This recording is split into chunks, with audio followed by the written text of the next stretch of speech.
பொதுமக்களே வணக்கம். நம்ம நாட்டில் சுதந்திரமடைந்து கிட்டத்தட்ட 75ஆம் பள்ளி வழி தாராபுரம் வழியாக ரயில்வே பாதை கேட்டு அமைத்துக் கொடுக்கும் முன்பாக ரயில்வே தட அமைப்புக்குழு நலன் சங்கமாக ஒரு சங்கம் உருவாக்கப்பட்டு காலஞ்சென்ற குளத்துப்பாளையம் லிங்கசாமி ஐயா அவர்கள் காலத்திலிருந்து அவர் மகன் சின்னசாமி கன்று அவர்கள் காலத்திலிருந்து பல்வேறுபட்ட முயற்சிகள் மேற்கொண்டு அது சம்பந்தமாக தாராபுரம் ரயில் கேட்டு மனுக்களும் சுற்றறிக்கைகள் பொதுக்கூட்டங்கள் தர்ணாக்கள் ஆர்ப்பாட்டங்கள் செய்து மத்திய அரசு கவனத்துக்கு எடுத்துக்கொண்டு வந்துள்ளோம். ஆனால் இதுவரைக்கும் இந்த பகுதியில் ரயில்வே பாதை திட்டப்படி நீர்வடையவில்லை என்பது மிக வருத்தமாக இருக்கிறது. நம்ம நாடு விடுதலை அடைந்த காலம் தொட்டு பல ஐநாடு திட்டங்கள் நடந்து கொண்டுதான் இருக்கிறது. ஆனால் இந்த பகுதியிலேயே எங்கள் சாதாரண அந்த ரயில்வே திட்டப்பணி நிறைவேறவில்லை.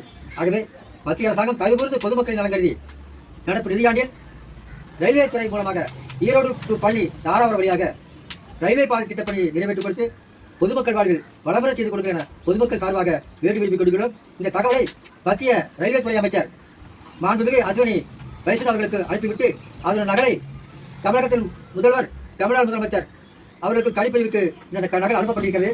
அதைத் தொடர்ந்து மாண்புமிகு எல் முருகன் மத்திய இணையமைச்சர் அவர்களுக்கும் பாராளுமன்றம் புதுடில்லி அவர்களுக்கு அப்படி அனுப்பப்பட்டிருக்கிறது. அதைத் தொடர்ந்து தமிழ் மாநில அமைச்சர் மூபி சாமிநாதன் தமிழ் வளர்ச்சி மற்றும் செய்தித்துறை அமைச்சர் அவர்களுக்கும் காப்பி நகல் அனுப்பப்படுகிறது. அதைத் தொடர்ந்து மாண்புமிகு கைவெளி செல்வராஜ் எம்கம் பிஎட் அவர்களுக்கும் மனிதவள மேலாண்மைத்துறை அமைச்சர் அவர்களுக்கும் இதனுடைய காப்பி அனுப்பப்பட்டிருக்கிறது. அதைத் தொடர்ந்து ஈரோடு பாராளுமன்ற உறுப்பினர் கே பிரகாஷ் பி அவர்களுக்கும் இந்த நகல் அனுப்பப்பட்டிருக்கிறது. கடைசியாக பொதுமேலாளர் தென்னக ரயில்வே சேலம் அவர்களுக்கும் இந்த நகல் அனுப்பப்பட்டு அவர் மூலமாக இந்த கோரிக்கை நிறைவேற்றி பொதுமக்களுக்கு ஆவணம் செய்வார்கள் என்று அருள் எதிர்பார்க்கிறோம். நிச்சயம் நீங்கள் செய்வீர்கள் என்று நம்பி உங்களுடைய கோரிக்கைக்கு வேண்டி விரும்பி கேட்டுக்கொண்டு முடிக்கிறேன். இதனுடைய தகவல் கொள்கை முகம் நாத்திக சிதம்பரம் சமூக ஆர்வலர் மற்றும் செயலாளர் ரயில்வே தட அமைப்புக்குழு கோரிக்கையாளர் சங்கம் தாராபுரம். பொதுமக்களுக்காக நன்றி, வணக்கம். சூப்பர். பொதுமக்களுக்காக இதெல்லாம் சேவை செய்கிற மாதிரி. சரி சரி, பரவாயில்ல, ரொம்ப நன்றிங்க. பரவாயில்ல, நீங்கள் வச்சுக்க. காலகட்டத்திலே போக்குவரத்து துறைகள் என்பது அகில இந்திய அளவில் ஆகாய மார்க்கம், தரை மார்க்கம், கடல் மார்க்கம் போன்ற நிறைய நிறுவனங்கள் ஓடிக்கொண்டிருக்கிற காலகட்டத்திலே திருப்பூர் மாவட்டத்திலே தாராபுரம் பகுதியில் அழகிய பகுதி வழியாக நீண்ட நெடுங்காலமாக தொலைத்தொடர்பு கிட்டத்தட்ட ஈரோட்டிலிருந்து பழனி போகும் வரையும் கிட்டத்தட்ட 100 கிலோமீட்டருக்கு 150-200 கிலோமீட்டர் தொடர்பு இருக்கிறது. இதனால் இந்த பகுதியில் வாழும் மக்கள் காங்கியம், சென்னிமலை, தாராபுரம் உள்ளடங்கிய சுற்று வட்டார கிராமங்கள், நகரம் உட்பட பல லட்சக்கணக்கான மக்கள் நீண்ட நெடுமாக வாழ்ந்து கொண்டிருக்கிறார்கள். இந்த விவசாய மக்களுக்கு